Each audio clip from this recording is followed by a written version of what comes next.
Ini berapa lama Apa nih? videonya? Nggak harus Iya. dibatasi kan? Enggak dibatasi. Udah, kayak mana? Bagaimana awalnya alur wawancaranya? Pelajarannya. Ceritakan lah. Sebelumnya perkenalkan, saya Vincentia Situmorang dari eksamen Negeri 1 Pangurukan Patari. Nah, saya ingin mengajukan beberapa pertanyaan mengenai hidup membiara. Nah, yang pertama, bagaimana kisah tentang ketertarikan frater dalam hidup membiara? Saya nggak perkenalan ini. Boleh juga praternya. Ini nggak apa-apa kan apa videonya kan? Nggak terlalu harus, Enggak Formil. nggak terlalu formal Iya. kan?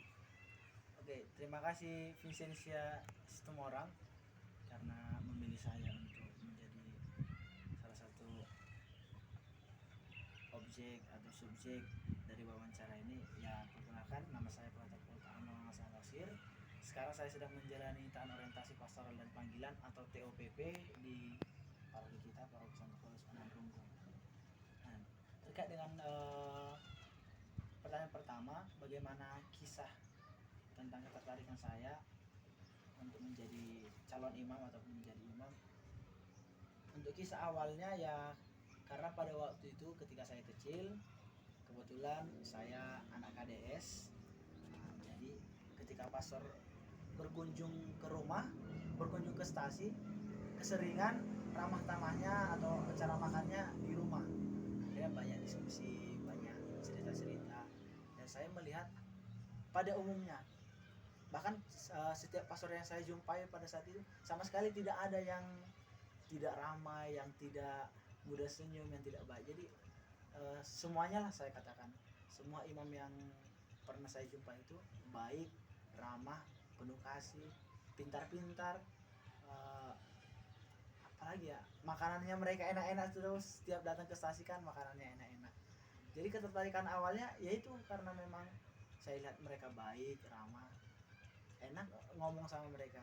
Jadi saya nyaman aja ketika udah ketemu jadi pastor. Jadi sehingga ketika ditanya mau jadi pastor, ya saya jawab mau saja. Nah, demikian sampai ke SMP. Tapi sempat di SMP bukan hilang, tapi ya karena mungkin nggak ada yang apa lagi kan. Saya pun nggak tahu ke di mana sekolah pastor itu, awalnya saya tidak tahu. Tapi kalau ditanya pun sampai saat itu ketika lulus SMP mau jadi pastor tetap mau begitu. Hanya memang belum tahu lah informasi sekolahnya di mana. Tapi puji Tuhan kemarin beberapa waktu sebelum saya melanjut ke SMA, pastor datanglah ke rumah. Ada diskusi sama bapak terkait dengan gereja. Tiba-tiba bapak mengatakan ini mau jadi pastor katanya. Memang ya secara pribadi saya kepengen dari kecil kan, kepengen karena suka sama mereka, karena senang dengan mereka, baik gitu. Akhirnya di pastor itu cari informasi, testing, puji Tuhan lulus dan sampai sekarang. Dan ketertarikan saya sampai sekarang tetap, karena bagi saya itu pastor itu adalah pribadi yang baik, pribadi yang ramah, mempunyai semangat kebapaan dan pelayanan. Dan sampai sekarang ketertarikan itu yang tetap menginspirasi saya, menguatkan saya hingga sampai saat ini. Itu untuk terkait dengan pertanyaan pertama ya. Jadi, gimana proses perjalanan kakak dalam hidup membiara? Proses perjalannya panjang,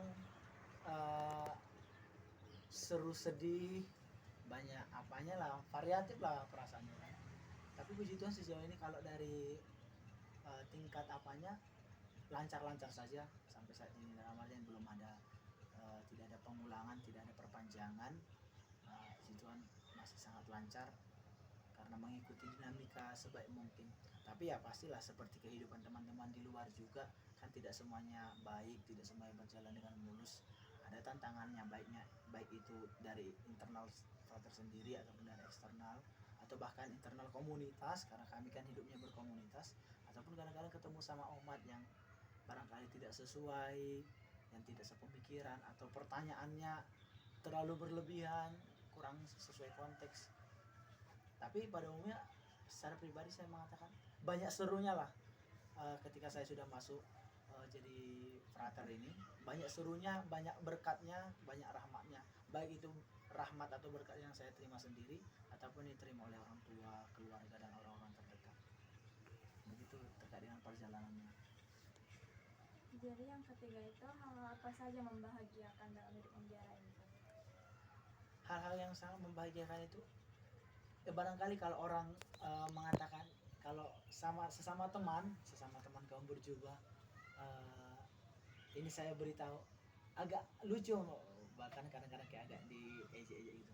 Tapi secara pribadi hal yang membuat saya paling tertarik itu dalam selama hidup menjalani Bangsa itu ya karena doanya, misanya, hidup di posisinya. Justru sekarang kan ketika sampai di top sekarang, masa top sekarang, banyak beberapa teman frater itu yang bertugas di paroki-paroki lain. Tidak semua kami bisa mengikuti perayaan Ekaristi atau doa setiap pagi. Tapi saya puji Tuhan ketika tinggal di sini, puji Tuhan bisa mendapatkan kesempatan itu bisa merayakan perayaan Ekaristi setiap pagi. Jadi yang paling menarik yaitu karena bisa merayakan perayaan Ekaristi setiap hari, mempunyai jadwal doa yang banyak. Baru terkait dengan pelajaran-pelajarannya juga, mata kuliahnya ya seru-seru, meski kadang-kadang ada sulitnya kan filsafat, tapi membuat saya bernalar dengan baik, semakin fasih untuk mengolah kata, berdialektika dengan teman-teman yang lain. Teman sekomunitas juga rata-rata enak, banyak tertarikan, tapi yang paling menarik ya itulah tadi, hidup doanya, hidup berkomunitas, dan ketika ada kesempatan untuk melayani umat berkomunitas, ketika frater kan atau para suster itu datang ke rumah umatnya saat disambut dengan senyum yang sumringah, bahkan dengan menu makanan juga yang nggak pernah terpikirkan oleh kami begitu. Jadi itu juga salah satu sangat mendukung terkait dengan kerasulan bersama umat begitu. Tadi kan yang menyenangkan, ya sekarang yang tidak menyenangkan apa? Yang tidak menyenangkan ya memang seperti Pak katakan tadi, pertanyaan ketiga ya kalau tidak salah, perjalanan itu kan tidak selalu mulus, tidak selalu baik-baik saja, ada terangnya, ada gelapnya. Terkait dengan yang tidak menyenangkan ya tentulah kadang, untuk yang pertama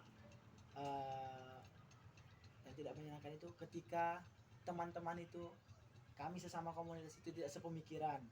Misalnya ada teman yang tidak mengikuti aturan dengan baik, kita sudah buat kesepakatan seperti ini tapi ada juga yang melanggar, atau kadang-kadang sama dosennya memberi tugas itu nggak mikir dulu gitu kan, nggak mikir kalau kita para frater itu tugasnya bukan hanya kuliah gitu, tapi masih ada tugas-tugas yang lain di komunitas. Mereka ngasih tugas banyak tapi deadline-nya juga mepet juga, kadang-kadang itu menjengkelkan tapi ada serunya juga. Dan untuk secara eksternal ya bersama umat kadang-kadang dalam artian seolah-olah umat beranggapan kami ini frater ini superhero lah begitu kan, dan ibaratkan ke IGD lah 24 jam harus standby, padahal kami kan ada spesialisnya, kami kan dipanggil untuk menjadi imam rohaniwan lah.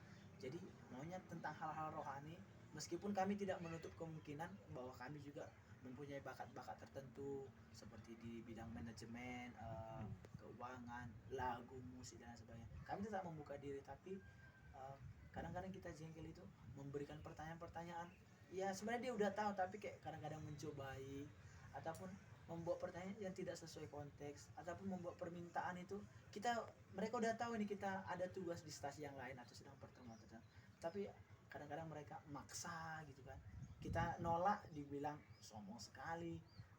Tapi ketika kita nggak nolak mereka akan terus begitulah.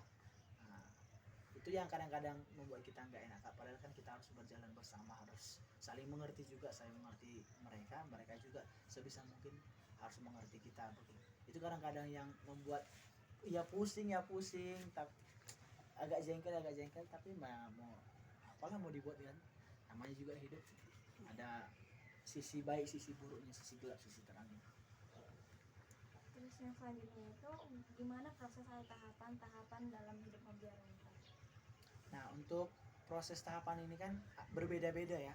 Kami aja ya yang untuk jadi calon imam itu berbeda. Sebenarnya untuk calon imam itu sama saja, tapi ada kadang panggilan untuk calon imam, ada juga jadi biarawan. Nah, Untuk calon imam itu sejatinya itu disebut dengan projo atau diosesan. Itu sejatinya yang Makasih Nan. mendapatkan posisi atau gelar itu menjadi imam. Ada juga menjadi biarawan, tapi mulai dari awal sampai bahkan sampai sekarang itu biarawan itu juga akhirnya mendapatkan rahmat yang sama, ditahbiskan menjadi imam karena kurangnya minat kaum muda untuk menjadi imam diosesan. Akhirnya berjalan bersama dengan biarawan dan mereka pun dipilih menjadi imam. Jadi untuk menjadi diosesan, kebetulan saya diosesan ini ada dua cara. Yang pertama itu ketika saya lulus SMP, saya masuk seminari menengah. Seminari menengah itu sampai 4 tahun. Setelah saya lulus seminari menengah, masuk ke TOR. Masuk ke TOR, baru masuk ke STSP, seminari tinggi. Itu ngambil S1 kurang lebih selama 4 tahun. Baru ini seperti yang saya jalani sekarang itu menjalani tahun orientasi pastoran dan panggilan atau TOPP selama 1 tahun biasanya. Baru setelah selesai TOPP kita lanjut S2, lanjut magister filsafatnya 2 tahun. Setelah itu sebulan atau 2 bulan setelah menyelesaikan magister, kami langsung tahbisan diakon. Tahbisan diakon itu biasanya 6 bulan sampai 1 tahun. Setelah tahbisan diakon kita mendapatkan tahbisan imam. Jadi kalau dihitung-hitung mulai dari lulus SMP bisa sampai 13 tahun. 13 tahun lah. Nah, itu cara yang pertama. Cara yang kedua, kalau kita merasa setelah SMP langsung masuk seminari menengah itu terlalu belia, kita bisa juga setelah lulus sekolah atau bahkan yang sudah kuliah, yang sudah kerja, kita masuk seminari menengah 1 tahun lagi. Nah, itu dulu istilahnya bisa dikatakan retorika atau KPA, kelas persiapan atas. Tapi untuk diosesan sendiri sekarang ini gelarnya udah terkhusus menjadi prator. Nah, jadi 1 tahun prator atau retorika, baru masuk ke TOR yang tadi yang pernah saya katakan 2 tahun, baru masuk ke jenjang kuliah S1-nya 4 tahun, baru TOPP-nya 1 tahun, magisternya 2 tahun 9. Jadi kalau masuk dari luar, dari SMA luar begitu sekitar 9 sampai 10 tahun. Itu terkait dengan tahapan-tahapannya. Yang untuk diosesan, untuk teman-teman yang biarawan, yang kampusin seperti yang di paroki Pangururan, paroki Palidi, atau seperti SPD yang promo VCAP sama sekarang ini, mereka itu cenderungnya lebih lama, lebih 2 tahun lebih lama dari kami, karena mereka harus ada aspirannya, ada postulannya, ada novisnya, baru ada nanti persiapan kalau kekal. Sementara kami tidak ada kalau kekal, kami langsung menerima tahbisan imam dan tahbisan diakon dan tahbisan imam. Begitu terkait dengan tahapan-tahapannya. Jadi yang selanjutnya itu bagaimana jadwal frater sehari-hari? Jadwal frater itu sehari-hari tentu berbeda ketika di rumah pembinaan dengan di komunitas ini. Kalau selama di rumah pembinaan kan kami sudah, karena namanya rumah pembinaan ya sama, dimulai selalu kegiatan itu selalu dimulai dari bangun pagi jam 5 kurang 15, baru kami langsung memulai kegiatan doa jam setengah 6. Di situ sudah paket komplit ibadatnya atau ofisi paginya, meditasi, baru langsung lanjut misa perayaan Ekaristi. Setelah perayaan Ekaristi sekitar jam 7 lewat 5 jam 10 kami sarapan. Setelah sarapan kami opera pagi biasa atau kerja pagi, kerja mini sebelum berangkat ke kampus sekitar 15 sampai 20 menit, bersihkan rumah, ngasih makan ternak. Sekitar 20 menit, baru jam 8.15 mulai perkuliahan di kampus. Itu bahkan mau sampai jam 1. Pulang dari kampus jam 1, kami makan siang. Setelah makan siang, frater boleh milih istirahat atau pengembangan bakat atau eksamen, meditasi secara pribadi, kunjungan, devosi secara pribadi. Boleh. Itu sekitar sampai jam 3. Jam 3 itu diharapkan para frater itu sudah bangun, sebisa mungkin bacaan rohani selama 1 jam. Setelah bacaan rohani kita lanjutlah, mau olahraga kah atau mau lanjut kembali pengembangan bakat, itu boleh. Jam 6 itu doa lagi, doa bersama. Kadang hari-hari tertentu doa bersama, kadang juga doa-doa di unit, di kelompok-kelompok kecil. Nah, setelah itu makan malam biasa. Setelah makan malam ada jam belajar pribadi, dan ada nanti ditutup namanya kompletorium atau doa malam bersama. Itu mau kadang jam setengah 10 atau jam 10 melihat hari-harinya juga. Itu terkait dengan kehidupan di rumah pembinaan. Kalau saya ini sekarang kan sudah di paroki, penempatannya 1 tahun kurang lebih. Ya kurang lebih saya mengikuti kegiatan di paroki ini. Nah, seperti ini tadi pagi kami memulai misanya mulai jam 6. Setelah misa ada ibadatnya, baru sarapan, baru ada kerja-kerja pagi, nyiram bunga atau bersihkan sapu-sapu, pel, pastoran dan lain sebagainya. Baru karena kebetulan ini ada kantor, jam kantor, jadi saya ke kantor sampai siang, mulai dari jam 9 sampai jam 1. Jam 1 nanti makan, setelah itu bisa istirahat, atau keseringan saya ke stasi sih, ke stasi atau ke rumah-rumah umat berpastoran. Baru jumpa lagi nanti sama para pastor jam makan malam. Setelah itu mau kadang-kadang cerita, sharing, main kartu, rekreasi, atau keseringan juga ke stasi melihat kegiatan-kegiatan, karena kebetulan belakangan ini ada mau perlombaan kor ama, kor ina, untuk kor anak apa juga sekami dan areka. Jadi untuk selama tinggal di paroki ya lebih ke situ, mengikuti dinamika ke stasi yang ke stasi, ke lingkungan yang ke lingkungan. Ada perbedaan tentu dengan ketika saya di rumah pembinaan. Begitu terkait dengan jadwal kami. Terus menurut Frater, bagaimana pelayanan kaum awam terhadap para hierarki gereja? Sekali lagi pertanyaan. Bagaimana pelayanan kaum awam terhadap para hierarki gereja? Kalau dikatakan pelayanan, semestinya tidak ada seharusnya pelayanan kaum awam terhadap hierarki gereja ataupun kepada kami, paus, bapak uskup, para imam diakon dan para pelayan pastoran lainnya. Justru seharusnya kan kami yang melayani. Nah, aku datang untuk melayani, bukan dilayani. Nah, hanya dari umat sendiri kan sering merasa ya pastor kami juga biar semakin lama melayani butuh kesehatan, butuh gizi, butuh kehidupan yang layak. Nah, kadang-kadang itu umatnya tanggung jawabnya, pelayanannya lebih ke situ, memperhatikan kehidupan imamnya bagaimana, apakah makanannya sudah pas, tempatnya nyaman, layak atau tidak untuk dihuni, jauh dari penyakit atau tidak. Untuk yang lainnya, harapannya para imam itu bekerja sama dengan umat untuk melayani umat yang lainnya. Itu makanya dalam gereja kita itu kan ada pengurus, itulah menjadi rekan, menjadi partner para imam, para pelayan pastoran untuk melayani umat. Jadi sejatinya tidak ada yang harus dilayani umat awam kepada kami para frater, kepada para kantor-kantor, justru kami yang harus melayani. Tapi ya perlu juga diketahui, ya memang pada dasarnya pelayanan utama kami itu kan lebih kepada hal-hal rohani, hal-hal spiritual. Nah, itu yang ingin kami apakan terkait dengan pewartaan Injil. Tapi sebisa mungkin juga kami kan terjun di dunia ataupun di masyarakat sekarang terkait dengan pekerjaan-pekerjaan umat. Kami sebisa mungkin harus tahu, bisa mengikuti profesi-profesi mereka, kehidupan mereka sehari-hari.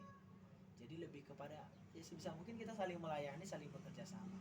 Tidak ada yang imam yang harus dilayani, kami yang justru sejauh fenomena yang saya lihat ini, kami kebanyakan para imam merasa sangat, para imam, para frater, para kaum berjubah lah, para suster, merasa sangat senang sekali ketika kita datang ke stasi. Ya kadang-kadang kita kan hanya mimpin ibadat, khotbah, katekese, ngajari nyanyi kalau ada beberapa hal perlu diajari.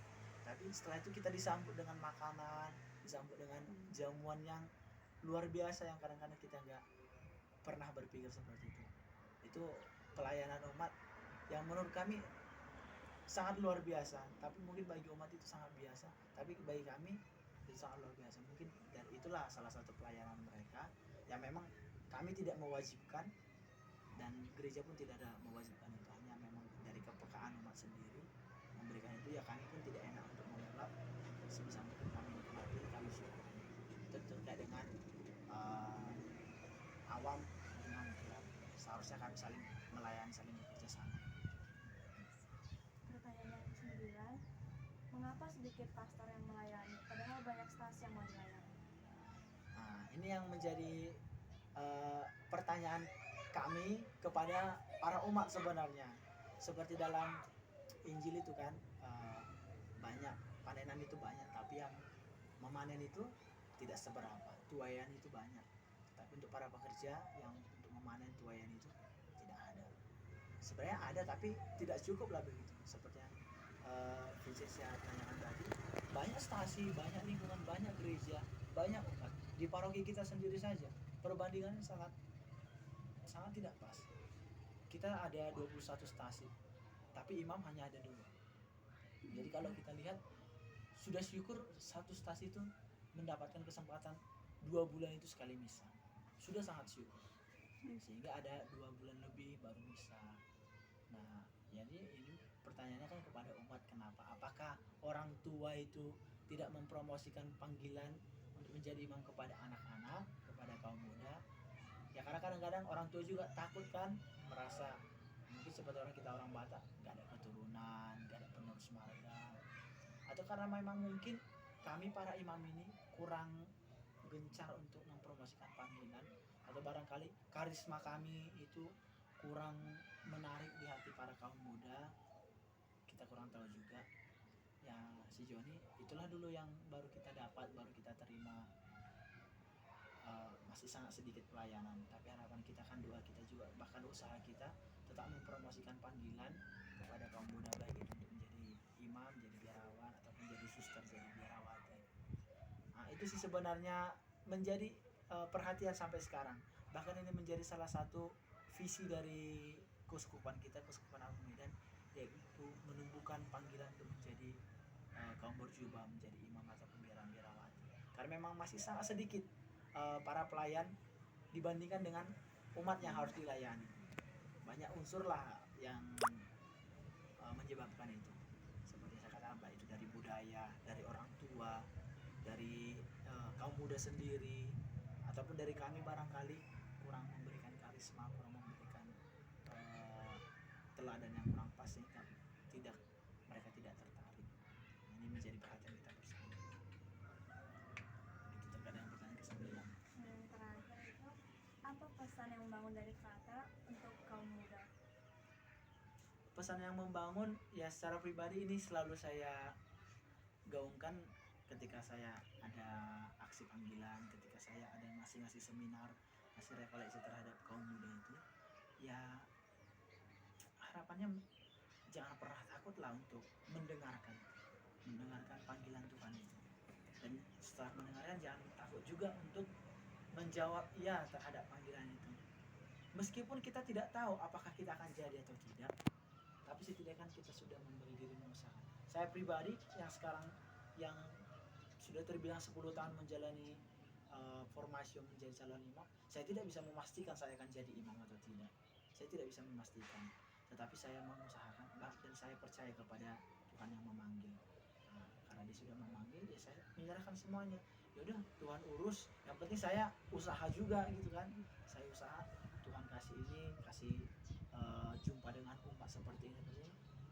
Meski kadang-kadang nggak sesuai, ya malamnya saya doa, ya udah Tuhan, kan Tuhan yang bawa saya sampai sejauh ini, kalau mau lanjut. Nah, jadi saya pun nggak bisa memastikan saya sampai di garis finish atau tidak, tetapi secara pribadi saya percaya Tuhan akan membawa saya terus, memimpin saya terus, dan saya juga secara pribadi mengusahakan yang terbaik dan menjawab.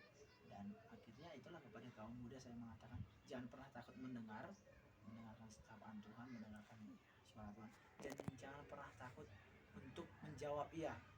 Setelah mendengar, jawablah ya. Karena menjadi calon imam itu, menjadi pastor itu tidak sesulit yang dibayangkan kok. Tidak sesulit yang dibayangkan, tidak semenderita yang dibayangkan teman-teman. Ya barangkali kan penderitaannya itu nggak ada pacar, nggak ada pasangan, mentok-mentok ke situ. Toh sekarang pun kalau udah punya suami, udah punya istri, ya gitu-gitu doang kan, hanya bisa punya satu kan. Nah, kalau pastor anaknya banyak, umatnya banyak, rekan-rekannya banyak, tempat misinya banyak. Jadi apalah yang mau diragukan begitu untuk menjadi imam? Ya barangkali ya memang yang paling menakutkan untuk kaum muda kan palingan itu saja sebenarnya untuk hidup.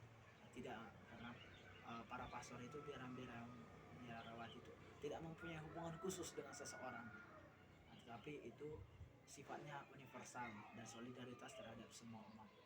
Itu terkait dengan pesan saya, harapan saya, dan doa saya kepada kaum muda. Jangan pernah takut mendengarkan sapaan Tuhan, panggilan Tuhan, dan jangan pernah takut untuk menjawab ya terhadap panggilan itu, sebab masih banyak tempat yang membutuhkan pelayanan para calon imam, para imam dan biaran-biaran. Begitu Vicensia. Sekian pertanyaan dari saya. Terima kasih banyak. Terima kasih. Tetap semangat. See you.